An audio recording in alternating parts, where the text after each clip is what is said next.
Okay, Assalamualaikum warahmatullahi wabarakatuh. Hari ini kita bertuah untuk bersama seorang bekas pelajar SMK Kemumin, iaitu adik Muhammad Afdal Zuhairi bin Awang Su, yang kita datangkan khas daripada SMK PC1, okay, bagi berkongsi rahsia kejayaan beliau dengan adik-adik di luar sana.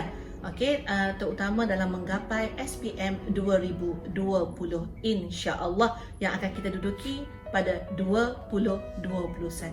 Okey, Magis berlaku pada tahun 2020 no SPM. Okey, bersama DZ hari ini adik Muhammad Afdal Zuhairi. Okey, selamat datang. Okey, kembali kepada sekolah Afdal lah. Okey.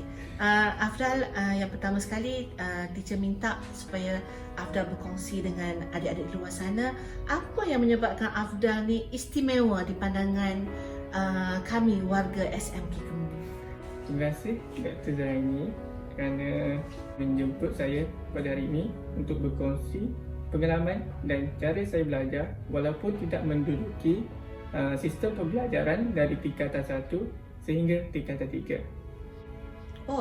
Satu perkara yang menarik terutama apabila kebanyakan pelajar di Malaysia ini akan menduduki tingkatan 1, tingkatan 2 dan tingkatan 3 dan menduduki PT3. Maksudnya Afdal tidak mengalami stage-stage tersebut. Ya. Kenapa Afdal keluar daripada sistem persekolahan akademik biasa? Saya keluar kerana minat saya untuk menghafaz Al-Quran. Saya bercita-cita untuk menjadi ustaz dan menghafal 30 juz Al-Quran. Jadi saya keluar dari bidang akademik untuk belajar tahfiz pada tingkatan 1. Namun atas sebab tertentu saya tidak mampu untuk sambung ke tahfiz tersebut dan masuk ke bidang akademik semula. Boleh Afdal berkongsi dengan kami di manakah pusat tahfiz yang menjadi pilihan Afdal untuk 3 tahun tersebut? Saya pergi ke tahfiz di Thailand, tu di Patani. Ni maksudnya daripada luar negara lah ni kita mendapat seorang international student ya bersama kita. So 3 tahun tu berapa juzuk Al-Quran yang telah berjaya Afdal hafal? 3 tahun tu, selama 1 tahun setengah saya belajar untuk membetulkan cara bacaan saya, tajwid dan makhraj dan sebagainya. Dan selama 1 tahun saya belajar menghafaz. Selama 1 tahun tersebut saya dapat menghafaz sebanyak 4 juz, iaitu surah Amal dan daripada surah Al-Baqarah sedikit. Okey, Alhamdulillah. At least kita kata apa yang Afdal inginkan pada usia 13 tahun tu tercapai lah. Okay, walaupun tidak sepenuhnya lagi. Mana asas tu Afdal ada. Jadi apa yang menyebabkan Afdal rasa tergerak hati tiba-tiba ingin kembali ke bidang akademik? Saya ingin kembali ke bidang akademik kerana tidak mempunyai punca pendapatan yang banyak kerana saya merupakan anak daripada orang yang sederhana. Jadi punca pendapatan yang kurang menyebabkan saya penggerakkan hati saya untuk sambung belajar. Mungkin selepas saya belajar, saya boleh bekerja sendiri dan membiayai diri sendiri untuk belajar tahfiz. Jadi Afdal sekarang salah satu kekangan untuk Afdal teruskan tahfiz adalah kerana masalah ekonomi keluarga lah ya. Berapa adik-beradik Afdal ada? Kalau tidak tak keberatan untuk berkongsi dengan kami. Saya mempunyai 7 adik-beradik dan semuanya lelaki. Okey, semuanya lelaki. Yang sulungnya berusia? Yang sulungnya berusia 24 tahun. Okey, dan yang bongsunya sekarang? 10 tahun. Okey, kalau kita tengok daripada sejarah keluarga Afdal, dia merupakan satu challenge lah kepada ibu Afdal sendirilah untuk mendidik semua all boys ya. Sebab all boys ni dia macam-macam ragam, jadi Alhamdulillah lah Afdal punya seorang ibu yang begitu kuat semangat. Okey. Jadi untuk pengetahuan sidang semua ya, untuk pengetahuan adik-adik di luar sana, Afdal telah berjaya mendapat straight A untuk SPM 2019 yang mana menjadi satu kenangan indah untuk Afdal sendiri, untuk ahli keluarga, terutama kepada ibunya. Dan untuk pengetahuan semua, ayah Afdal kami difahamkan telah meninggal dunia. Okey, bila ayah tak ada? Ayah telah meninggal dunia pada bulan 7 tahun lepas. Okey, maksudnya semasa Afdal sedang bersedia menghadapi SPM. Semasa saya bersedia dan semasa saya menduduki SPM, ayah saya ternak berada dalam ICU. Sakit kanser pangkal otak. Jadi ayah meninggal tu pada bulan 7. okay. Jadi kita tengok ya, daripada keluarga yang sederhana dan diduga pula oleh Allah apabila ayahandanya dijemput, tapi masih lagi orang kata bersemangat untuk belajar. Okey, untuk pengetahuan semua juga, Afdal mendapat 9A di mana beliau mendapat 2A+ untuk subjek sains dan juga pendidikan Islam. Betul? Kemudian 4A dan juga 3A-. Okey, melihat kepada sejarah pendidikan Afdal yang mana Afdal tidak ada basic orang kata, okey, foundation untuk pendidikan tingkatan 1 hingga 3. Jadi Afdal hanya mempunyai 2 tahun sahaja untuk cemerlang dalam SPM. Boleh berkongsi sedikit dengan kami bagaimana Afdal menggunakan masa 2 tahun tersebut untuk cemerlang dalam akademik? Okey, apa langkah pertama yang Afdal lakukan apabila Afdal masuk ke dalam aliran akademik di SMK Kemumin? Langkah pertama saya apabila memasuki SMK Kemumin, iaitu saya masuk pada tingkatan 4. Banyak sangat subjek yang saya lemah. Contoh seperti matematik, sains dan sejarah. Pada ketika itu result saya sangat rendah dan saya tidak mampu untuk menjawab soalan dalam bahagian A dalam subjek Maths kerana saya tidak ada basic Maths. Apa yang Afdal lakukan untuk atasi masalah tu bila Afdal dah sedar, oh aku ni lemah ni, aku tidak ada basic dalam mathematics? Ya, apa langkah pertama yang Afdal lakukan? Jadi selepas saya tahu kelemahan dan kekuatan saya listkan kelemahan saya. Saya utamakan kelemahan saya iaitu dengan fokus pada satu topik pada satu masa, iaitu saya buat. Maksudnya kita listkan semua dan kita buat satu-satu. Maksudnya kita tidak boleh bersangka bahawa kita boleh kuasai semua dalam satu masa. Maksudnya secara perlahan. Okey, siapa yang penggerak Afdal sama ada di sekolah ataupun di rumah untuk Afdal kuasai, terutama bagi yang teacher nampak lah adalah di Maths dan Sains lah. Okey, the two anchor subjects tu. Siapa yang banyak menggerakkan Afdal, yang membantu Afdal untuk menguasai subjek-subjek ni? Baik, cikgu. Di kesempatan ini juga saya ingin mengucapkan jutaan terima kasih kepada pengetua saya, iaitu yang lebih dikenali sebagai Bonda Hajah Noreha, kerana banyak memberi motivasi kepada saya untuk terus bangkit dari kegagalan saya.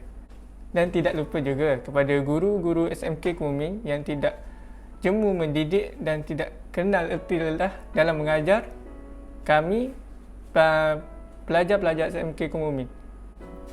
Dan di rumah, ibu bapa yang memberi dorongan secara sepenuhnya kepada saya, memberi impak kepada saya, iaitu rasa ingin berjaya itu hadir dalam diri saya.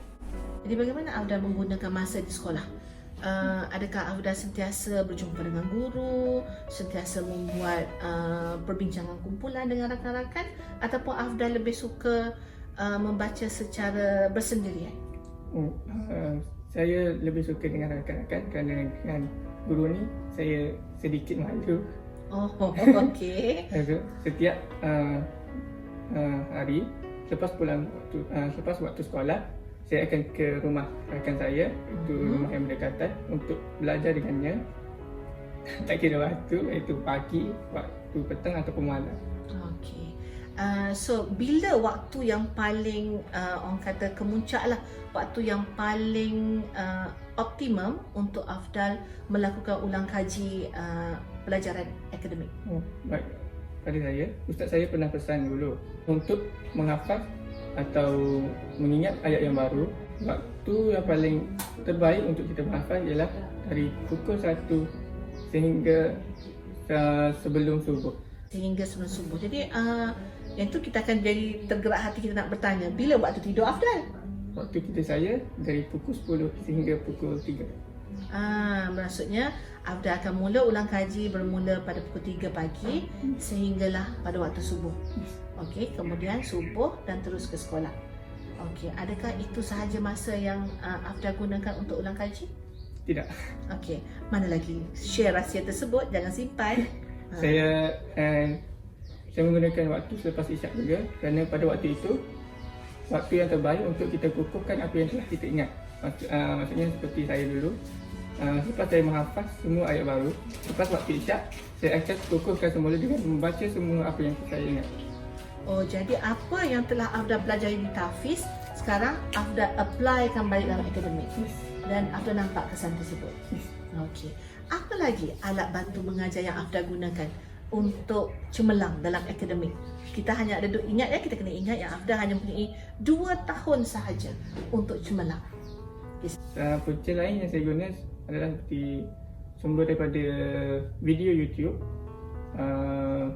dan aplikasi lain untuk saya belajar. Okey. Jadi apakah kesannya? Okay, kita nak tahu juga sebab sekarang ni kita dalam macam satu era di mana cikgu YouTube, cikgu-cikgu pun sibuk membuat video YouTube. Adakah keberkesanan kepada pelajar seperti Afdal segala tayangan-tayangan video yang dikeluarkan di YouTube? Video di dalam YouTube itu sangat membantu saya kerana saya walaupun saya tidak faham, saya boleh ulang tayang semula apa yang saya belajar tersebut. Okay, jadi maksudnya Afdal rasa ada input yang banyak daripada video YouTube tersebut. Yes. Okay, that is good. Tapi sebagai seorang ibu, okay, dan juga sebagai seorang guru, kita teringin juga nak tahu, adakah Afdal ni terlampau bila tengok buka dia punya laptop tu, buka dia punya handset, adakah dia hanya tengok YouTube sahaja ataupun Afdal juga seperti remaja lain masih lagi engage dengan online game? Saya tidak menafikan perkara tersebut. Saya juga bermain game yang training seperti game Mobile Legends, PUBG dan sebagainya. Banyak game yang saya mainkan. Walaupun begitu, kita harus bahagi masa secara sistematik, masa antara kita belajar dan bermain. Kalau kita belajar secara sepenuhnya, maksudnya fokus pada belajar. Dan kita bermain game pun kita itu menunjukkan yang Afdal bukanlah orang kata seorang remaja yang pasif, yang terlampau academic oriented. Okey, beliau juga masih lagi mengalokatkan masa untuk macam adik-adik luar sana masih lagi bermain online game, tapi ingat ada limitnya, betul? Okey, teacher rasa cukuplah perkongsian kita pada hari ini. Okey, yang teacher boleh rumuskan yang pertama sekali, kalau adik-adik dapat take notes apa yang Afdal sharekan dengan kita. Yang pertama, senaraikan tajuk-tajuk kecil. Okey, dan kuasai tajuk-tajuk tersebut pada satu masa. Jadi jangan tamak, jangan cuba menguasai semua. Yang kedua, group discussion. Okey, kalau kita kurang selesa dengan guru yang mana mungkin kita rasa malu ataupun segan, cari rakan-rakan yang baik. This is orang kata apa? Peer support. Okey, sangat penting. Yang ketiga, pesanan daripada Ustaz adik Afdal kita, iaitu lakukan ulang kaji pada waktu pagi. Okey, dan Afdal telah memilih untuk melakukannya pada 3 pagi hinggalah sebelum subuh dan juga pengukuhan selepas isyak. Why not kita try? Okey, tips yang telah dikongsi oleh adik Afdal. Dan juga jangan lupa kita dalam era teknologi. So YouTube membantu. Jadi janganlah asyik sangat dengan kita punya online game. Alright? Sebab online game juga, tapi online game tidak akan menjanjikan kejayaan dalam akademik kita. Okey, so bahagikan masa yang betul-betul supaya kita dapat kecemerlangan dalam SPM 2020/2021. Apa pesanan akhir Afdal kepada adik-adik kita di luar sana? Pesanan akhir saya, bahagikan masa sebaiknya. Gunakan masa secara sepenuhnya. Maksudnya, walaupun saya mempunyai 2 tahun, tapi 2 tahun saya itu penuh dengan keberkatan. Sebagai tambahan, daripada kita belajar, kita juga harus menjaga ikatan kita dengan Tuhan. Jarak kita dengan Tuhan sama dengan jarak kita dengan solat.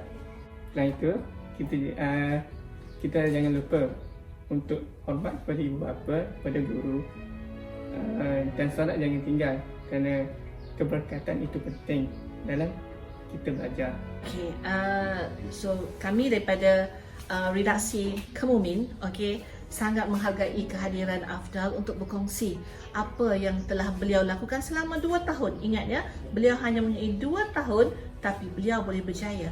Anda yang mempunyai 5 tahun, kenapa? Beat him.